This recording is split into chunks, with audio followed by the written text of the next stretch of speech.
Welcome back to the classes. Today we will be discussing the concept of the composite bodies, the concept of centroid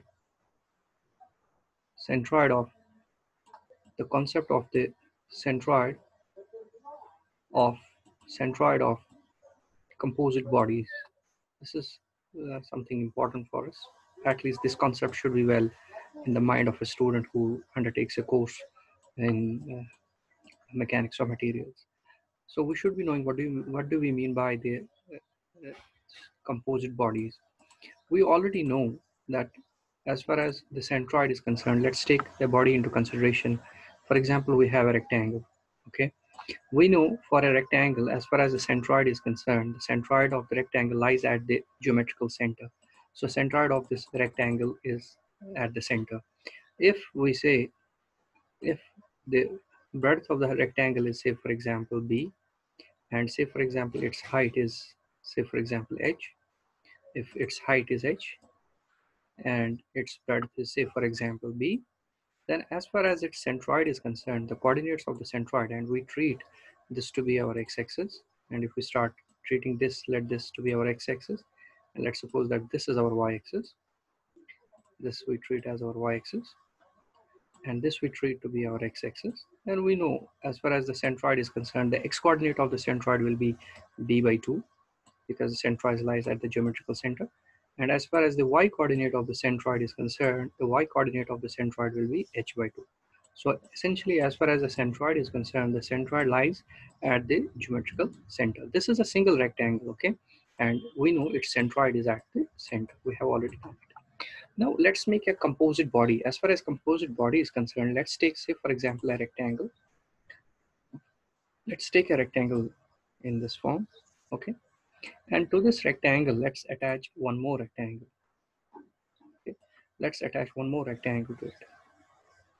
So if we have a body like this, so this body, this object is composed of what we call as this object is composed of two, it's composed of two rectangles. This is rectangle 1 and this is rectangle 2.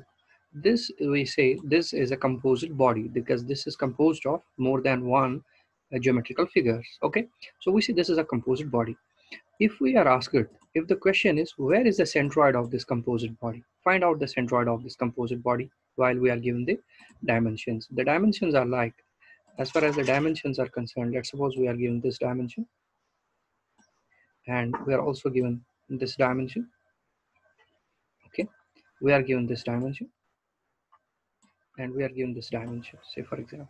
Okay, so we are it is said that let's suppose this total height is h, this total width is b, and this is equal to thickness, and this is also equal to thickness. These two t's are same. Where is the centroid of this? So in order to find, we call these types of objects as composite objects. In order to find their centroid, what we have to do, the first and foremost step, like previous steps, will be locating your coordinate axis. So let's suppose this is our x-axis. We treat this to be our x-axis, and let's suppose we treat this to be our y-axis. Let's suppose this is our y-axis, and we treat this to be our x-axis. Okay. Now we know. Let's call this as rectangle 1, and call this as rectangle 2. Okay. Where is the centroid? Since this is a rectangle, okay, if we are asked, we already know as far as the centroid of a rectangle is concerned, the centroid of a rectangle lies at its geometrical center. As far as the centroid of rectangle 2 is concerned, the centroid of the rectangle 2 will be at its center. We will call this as, this is centroid of rectangle 2. We'll write this as C2. As far as its x and y coordinates are concerned, as far as its x coordinate is concerned, since this centroid of a rectangle lies at the geometrical center, its x coordinate will be b by 2. It lies at the center. And as far as its y coordinate is concerned, its y coordinate will be, this total is t, its y coordinate will be t by 2. Okay, so its y coordinate is t by 2. So these are actually the x and y coordinates of the centroid C2 of rectangle 2. Now let's talk about this rectangle 1. Okay, this is our rectangle 1. This one is our rectangle 1. Let me try to distinguish rectangle 1 from rectangle 2 by drawing the lines over it. Let me say this is my rectangle 2. Okay, so our rectangle 2 is like this. Sorry, let's say this is our rectangle 2. This is our rectangle 1. Okay, so as far as this rectangle 1 is concerned, we already know where is the centroid of this rectangle 1. The centroid of the rectangle 1 will also be at its geometrical center. It will be here. Okay, so we are measuring, this is origin, we are measuring all the distances from this origin. Okay, so centroid of rectangle 1 is here. So what will be its distance? So its distance will be from here to here. The x coordinate of the centroid, let's call this as, let's say this is our centroid C1. Okay, this is centroid C1. What is the x coordinate of the centroid C1? We have to see the x coordinate. X coordinate means how much we have to move from this point to this point. Okay, we have the x coordinate will be the distance from here to here, and that will be equal t by 2. So as far as its x distance is concerned, that is t by 2. Now as far as its y coordinate is concerned, y coordinate will be the distance from distance measured. Y coordinate of the centroid C2 will be the distance from here to here. Okay, this will be the y coordinate of its centroid, because we are measuring all the distances from this origin. So that means as far as this distance is concerned, this total distance is from here to here is h. Therefore this distance has to be h by 2. So it will be h by 2. So it will be h by 2. Will be the y coordinate of its centroid. Now we know individually, we know for rectangle 1 we know the x and y coordinates of its centroid. For uh, rectangle 2 we know the x and y coordinates of its centroid. After doing this, what we have to do, we make use of the formula. The formula is for a composite object, the x and y coordinates of the centroid are given by the formula. The formula for the composite objects is the x coordinate of the centroid is given by the formula a1 area of first figure and multiplied by the x coordinate of its centroid plus a2 x2 bar.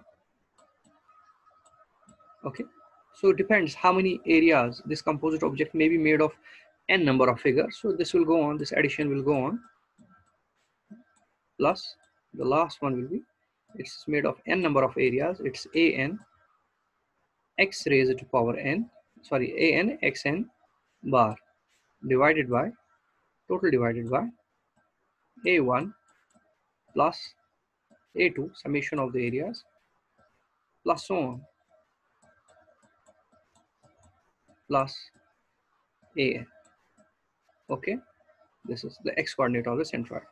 Now as far as the y coordinate is concerned, the formula for the y coordinate is y bar is equal, for the composite object, is equal a1 y1 bar plus a2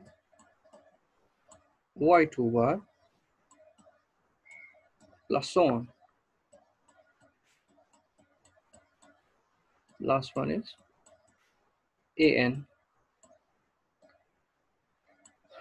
yn bar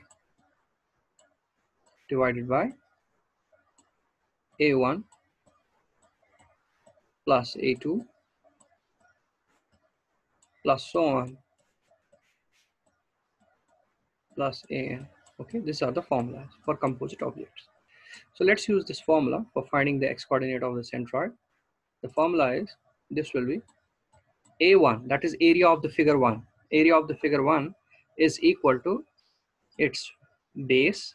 Area of the rectangle 1 is base, that is a t, multiplied by its height, that is from here to here. This total distance is h. The height of this rectangle 1 will be h minus t. So t minus h minus t is the area of rectangle 1, multiplied by the x coordinate of its centroid. The x coordinate of its centroid is t by 2. Okay. Plus area of rectangle 2, area of rectangle 2 is b into t. So we write b into t multiplied by the x coordinate of its centroid, that is b by 2, whole divided by the summation of the area. The summation of the area is area of rectangle 1. Area of rectangle 1 is t into h minus t plus bt. This is area of rectangle 1. Okay. And as far as area of this is this formula, but if you simplify this, this gives us the x coordinate of its centroid. This gives us the x coordinate of the centroid of this figure. So we can simplify this as, this can be written as, this formula, this can be written as, this is equal, so this is t into h into this. So this is t square h by 2. So this can be written as t square h divided by 2 minus t cube by 2 plus b square t by 2 plus b square t divided by 2 divided by th minus t square plus pt. Okay, so these are the x coordinates of the centroid. So if we are given the value of t is given to us, the value of h is given to us, the value of b is given to us, we can now substitute the values to get the value of the x coordinate of the centroid. Now similarly, the y coordinate of the centroid for our case will be equal to a1. a1 is equal t into h minus t multiplied by the y coordinate of the centroid. The y coordinate of its centroid is h by 2 plus a2. As far as a2 is concerned, a2 is equal to p into t multiplied by the y coordinate of its centroid, that is t by 2. Okay, whole divided by the total area. The total area is t into h minus t into h minus t plus bt. Okay, so in this formula we can also substitute the value of t, h and b are given to us usually, so we can calculate the value of y bar. So these two formulas, this is how we will be obtaining the centroid of the composite bodies. Okay, in the same way, let's take one more case of a composite body. For example, we have a composite body in this form. For example, we have a composite body in the form of we have a composite body like this. Let's suppose we have a composite body like this.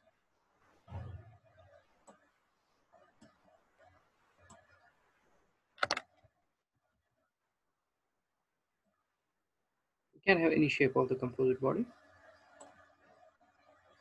Let's slightly move it.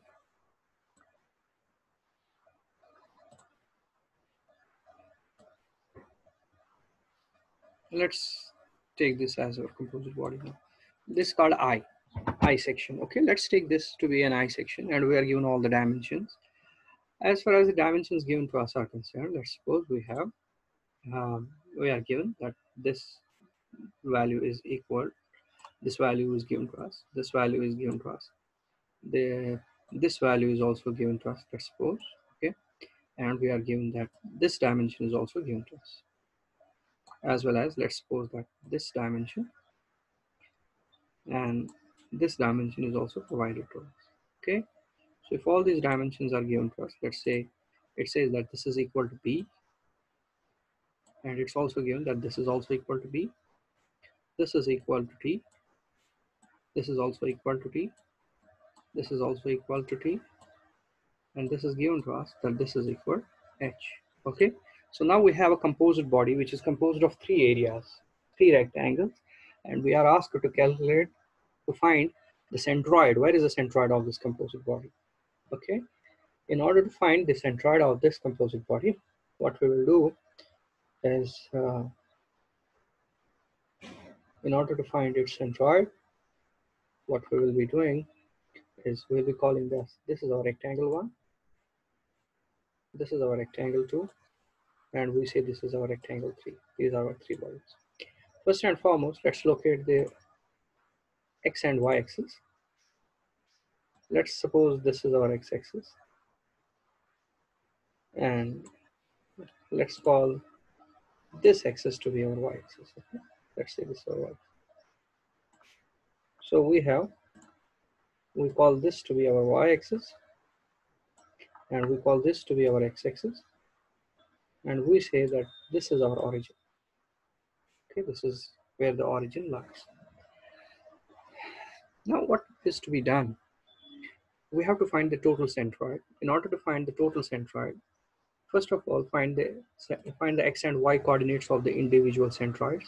Look into the rectangle 3. The rectangle 3 centroid will be at its geometrical center. We call that is centroid C1.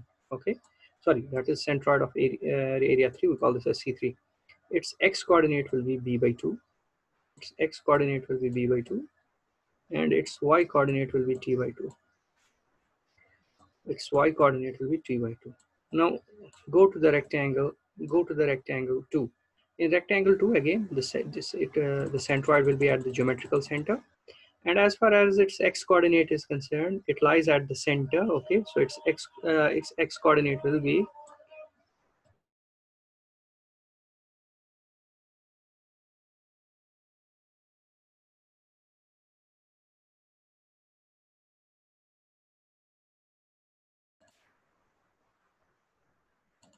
okay. That is, the x coordinate will be its x coordinate of the centroid C2. We call this as centroid C2. Its x coordinate will be, it lies at the center. Okay, so it lies at b by 2, comma. As far as now the y coordinate is concerned, the y coordinate will be, first of all, from it's here, so it will be, first of all, we have to move from this position to this position, that is t, plus, then we have to move from here to here, that is h by 2, that is t plus h by 2 is the y coordinate of its centroid C2. Okay, so these are x and y coordinates of our uh, area 2. Now for area 1, the centroid lies at its geometrical center. We call this as C1. As far as its x coordinate will be concerned, its x coordinate will be b by 2. Now as far as its y coordinate is concerned, the y coordinate is, first of all, we have to move to h, then we have to move to, sorry, we have to move to t, then we have to move to h, then we have to move to here, that is t by 2. So total will be, y coordinate will be t plus h plus t by 2. This is its y coordinate. That is, it can be written as, its x coordinate is b by 2, and its y coordinate is h plus 3t by 2. Okay, so we know now, we know for this I section, we know x and y coordinates of its centroid. Therefore we can easily know, as far as a1 is concerned, a1 will be equal b into t. As far as a2 is concerned, what will be a2 equal? A2 will be again equal h into t. Okay, and as far as a3 is concerned, a3 will be equal, a3 is equal to b into t. Okay, so we know a1, a2, and a3. We can directly use the formula x bar and y bar formulas for composite areas as a1 x1 bar plus a2 x2 bar plus a2 x2 bar plus a3 x3 bar. Because we have only 3 areas, the last one will be a3 x3 bar divided by a1 plus a2 plus a3 divided by a1 plus a2 plus a3. Okay, so as far as y bar is concerned, the formula for y bar is, we can directly use them, a1 y1 bar plus a2 y2 bar plus a3 y3 bar, so on, plus a2 y2 bar plus a3 y3 bar plus a3 y3 bar divided by a1 plus a2 plus a3. Okay, so this is how we'll be doing it. This is the formula for finding the x bar. This is the formula for finding the y bar. Okay, substitute the value of a1 and x and y coordinates of this respective coordinates of the centroid. We will obtain x bar as well as y bar. Let's solve a few more problems in the coming class.